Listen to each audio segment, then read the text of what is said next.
Oke, assalamualaikum warahmatullahi wabarakatuh. Welcome again to my YouTube channel Share Knowledge. Kita akan membaca cerita bijak, kisah motivasi inspiratif dari akun LinkedIn-nya Muhammad Suhaib. Ini akun LinkedIn-nya. Jadi di sini ada judul 10 Motivational Stories to Push You Forward in Life. 10 cerita motivasi untuk mendorongmu, memotivasimu untuk maju dalam hidup. Yang akan kita baca nomor 6 sekarang, cerita nomor 6. Yang ini yang akan kita baca. Oke. Judulnya Struggling Will Make You Stronger. Berusaha akan membuatmu menjadi lebih kuat, atau bersusah-susah itu membuatmu semakin kuat. Oke, mari kita baca teksnya. Once upon a time, a man found a butterfly that was starting to hatch from its cocoon. He sat down and watched the butterfly for hours as it struggled to force itself through a tiny hole. Then, it suddenly stopped making progress and looked like it was stuck. Suatu ketika, seorang laki-laki mendapati seekor kupu-kupu yang mulai menetas dari kepompongnya. Dia duduk dan melihat kupu-kupu tersebut selama berjam-jam. Saat kupu-kupu tersebut bersusah payah untuk mendorong dirinya keluar dari lubang kecil. Kemudian dia tiba-tiba berhenti membuat progres, tidak lanjut keluar begitu, dan tampak seperti stuck, macetnya, tidak bisa keluar. Therefore, the man decided to help the butterfly out. He took a pair of scissors and cut off the remaining bit of the cocoon. The butterfly then emerged easily. Although it had a swollen body and small shriveled wings, maka dari itu laki-laki tersebut memutuskan untuk membantu kupu-kupu tersebut keluar. Dia mengambil gunting dan memotong sedikit sisa kepompong.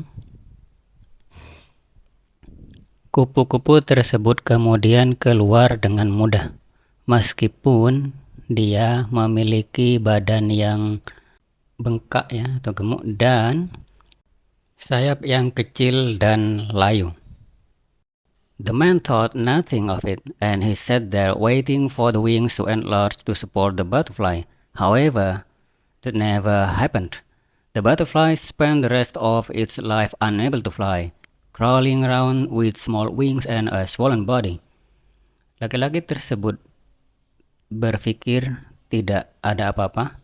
berpikir apa-apa tentangnya, dan dia duduk di sana menunggu sayap tersebut untuk melebar, untuk mensupport atau mendukung kupu-kupu, maksudnya untuk bisa terbang. Namun hal tersebut itu tidak pernah terjadi.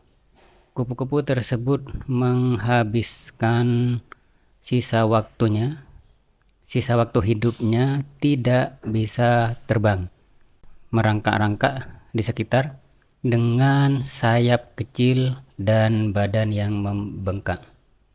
Despite the man's kind heart, he didn't understand that the restricting cocoon and the struggle needed by the butterfly to get itself through the small hole were God's way of forcing fluid from the body of the butterfly into its wings to prepare itself for flying once it was free.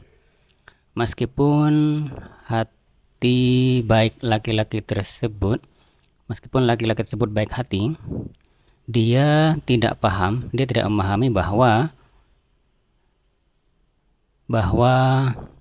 kepompong yang keras menghalangi, yang sulit ditembus oleh kupu-kupu tadi.